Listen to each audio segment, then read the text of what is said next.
Oi, gente, bom dia. Meu nome é Julia Ingrid, eu sou a monitora da sede Benfica de Imunologia. Essa é a nossa sexta aula e ela é sobre maturação, ativação e regulação dos linfócitos T. Vamos falar agora sobre os linfócitos.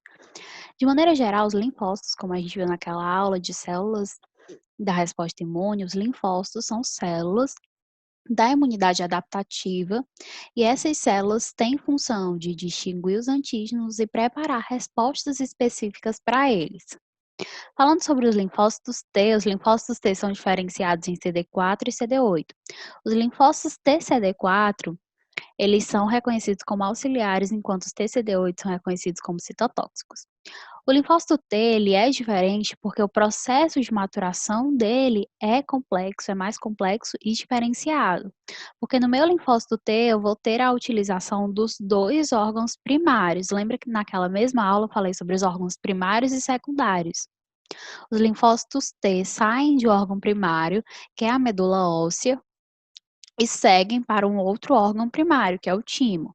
A medula óssea é o local de formação da maioria dos meus compostos celulares.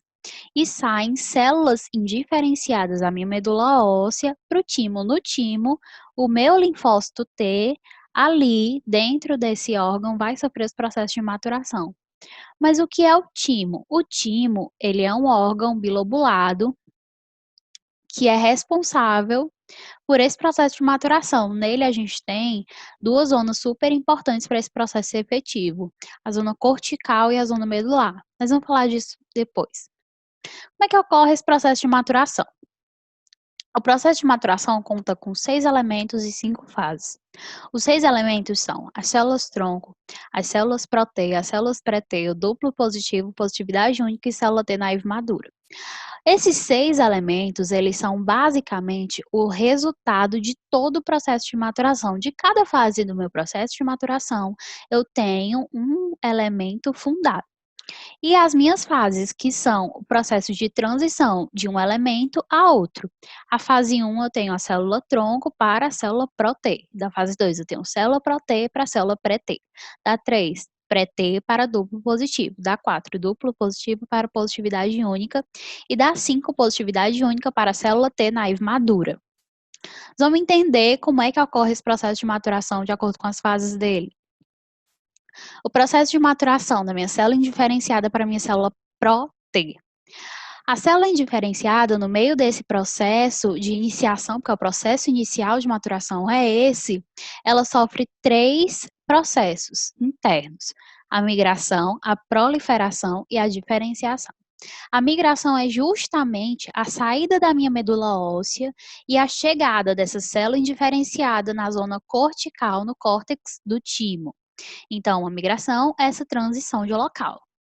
Quando as células elas chegam nesse timo, elas sofrem estímulos e elas acabam se proliferando e também se diferenciando.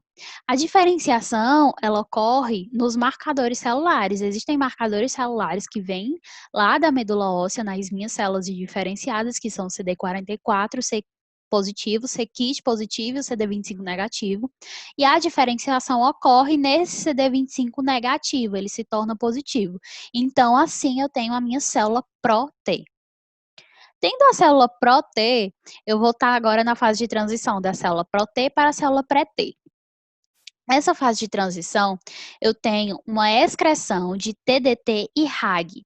TDT e RAG são enzimas estimuladores. Essas enzimas estimuladoras vão estimular a organização de genes que expressam TCR-beta. O TCR é super importante para a minha expressão de CD4 e CD8, que são elementos que são fenótipos do linfócito T. Então, nessa fase de pró para pré, eu tenho essa organização de genes de TCR-beta. Eu tenho também o estímulo ao crescimento celular, essas enzimas elas também geram crescimento celular, e esse crescimento celular também gera o aumento das células pré-T. Já que eu já tenho células pré-T, eu vou iniciar a minha fase de pré-T para duplo positiva. Nessa fase de pré-T, agora eu tenho o estímulo da organização das cadeias alfas. Lembra que antes eu só tinha TCR-beta? Agora eu tenho a organização, o estímulo a organizar as cadeias alfa do TCR. Depois que eu organizo essas cadeias alfas, eu tenho a expressão completa de TCR alfa-beta. Quando eu tenho essa expressão completa de TCR alfa beta, eu vou iniciar minha expressão de CD4 e CD8. E eu vou completar, eu vou efetuar toda essa expressão nessa fase. Quando eu expresso essas CD4 e CD8, como eu estou expressando elas juntas, eu vou ter células que vão ser CD4 e CD8 positiva. Por isso que se chama duplo positiva. Ela é positiva para os dois tipos, os dois fenotipos celulares. Dentro desse processo de duplo positiva, eu tenho a minha seleção química. O negócio da seleção química é, quando a gente manda um produto para a indústria, eles sofrem alterações, eles sofrem testes para comprovar sua efetividade. E no linfócito T não seria diferente. Dentro do nosso organismo, o linfócito T ele sofre testes no processo de maturação para comprovar se ele realmente está sendo efetivo.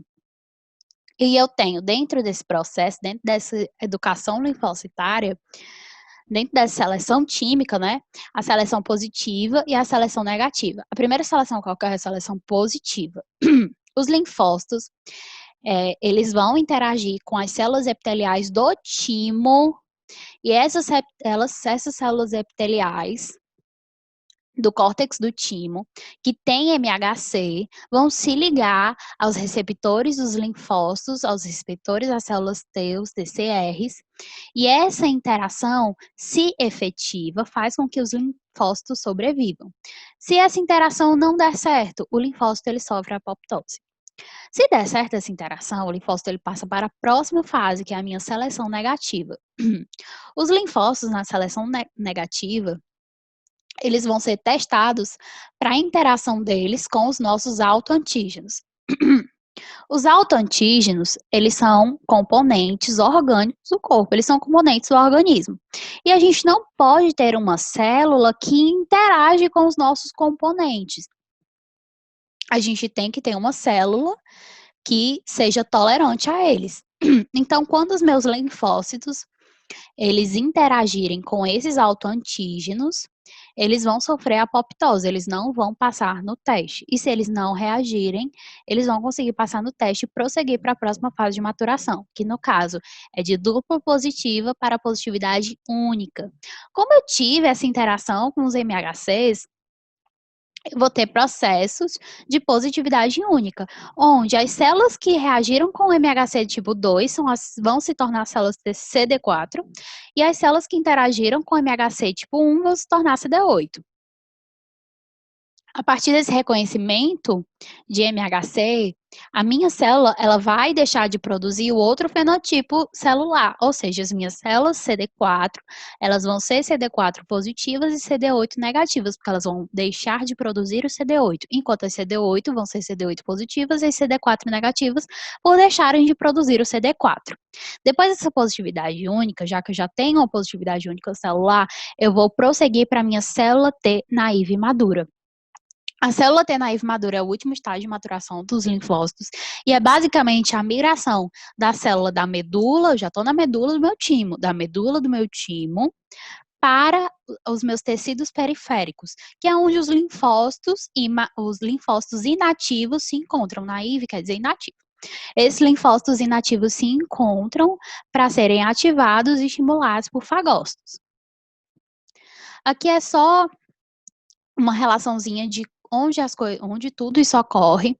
No meu córtex do timo, eu tenho os processos iniciais, eu tenho a migração das minhas células, a proliferação, a questão do TCR alfa-beta, eu tenho meu duplo positivo, na minha medula do timo eu tenho o meu positivo único, eu tenho a migração das minhas células para, enfim, os tecidos periféricos, e nesses tecidos periféricos eu tenho a efetivação desse linfócito, ele fica ali naquele tecido periférico inativo, esperando ser estimulado e ativado por um fagócito. Mas como é que ocorre esse processo de ativação? A gente também vai aprender isso hoje. A ativação do linfócito T, ela é dividida em 3 fases: o reconhecimento do antígeno, a coestimulação dos linfócitos e a expansão clonal. Essas 3 fases têm o objetivo de gerar a diferenciação dos linfócitos e a resposta imune específica efetiva. Vamos conhecer melhor essas 3 fases. A primeira fase que eu tenho aqui é a fase do reconhecimento do antígeno. A fase de reconhecimento do antígeno, ela é a fase inicial, é o sinal primário para ativar esses linfócitos T. É quando o meu fagocita um antígeno, digere aquele antígeno e apresenta pequenas moléculas para o meu linfócito. Como é que ocorre essa apresentação? Lembra que eu falei que as células epiteliais de time tinham MHC e tinham TCR? É nesse momento que aquele teste vem à tona. Se o linfócito passou por esse teste, é porque tá ok, ele consegue se ligar ao MHC de outras células. Então, o meu fagócito, ele tem um MHC. Tá APC no slide porque significa células apresentadoras de antígeno, ok? Então, vamos lá. Os meus linfócitos, eles têm TCR e os meus fagócitos têm MHC. E esse MHC e esse TCR vão se interagir e a partir disso eu tenho a apresentação dessas pequenas moléculas de antígeno.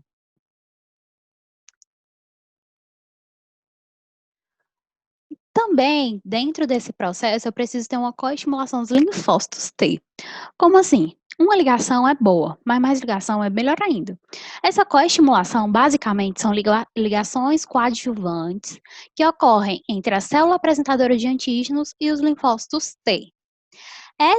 Esses sinais moleculares, eles vão estar nas superfícies dos dois e eles vão principalmente efetivar essa ligação e promover coisas dentro dessa ligação, a partir dessa ligação.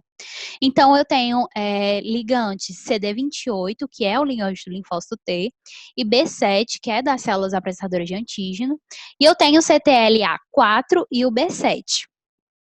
O CD28 e o B7 são importantíssimos, porque eles vão promover a proliferação dos linfócitos T e eles vão potencializar esse linfócito, eles vão estimular esse linfócito dentro da resposta imune adquirida. Já o CTLA4 e o B7, eles vão ser basicamente para a finalização da minha resposta imune, eles vão inibir os processos de estímulo das células T. Dentro dessa terceira fase, a expansão clonal, eu não aqui, na minha coestimulação, promovi a proliferação dos linfócitos e sua potencialização dos linfócitos T. Nessa expansão clonal, a gente vem à tona realmente essa proliferação. A expansão clonal é basicamente o aumento do número de células com receptores idênticos aos dos linfócitos T. Ou seja, a partir de citocinas, como a IL-2, que vai ser solta pelos linfócitos, eu tenho uma reação autócrina e essa reação gera células idênticas ao linfócito T, com reagentes e receptores específicos para o antígeno apresentado pelas células apresentadoras de antígeno. Esse estímulo, a partir desse estímulo, eu tenho um desencadeamento, um encaminhamento ao processo de diferenciação da resposta imune. Essa diferenciação eu não vou apresentar aqui nessa aula, porque é assunto da NP2, é muito mais complexo, a gente fica nessas três fases mesmo. Essa citocina também, a IL-2, ela estimula os linfócitos T e em pequenas quantidades os linfócitos T e os linfócitos B e as células NK. Eu trouxe aqui essa informação porque vocês vão estudar citocinas, vocês podem ver a IL-2. Mas em maioria ela estimula os linfócitos T e esse processo de expansão clonal. Existe também dentro dessa resposta imune, meios de regular essa resposta imune, que são os meus linfócitos T reguladores. Os linfócitos T reguladores são basicamente subtipos de CD4 que têm função de analisar a potencialização das respostas imunes e regular a tolerância imunológica do organismo.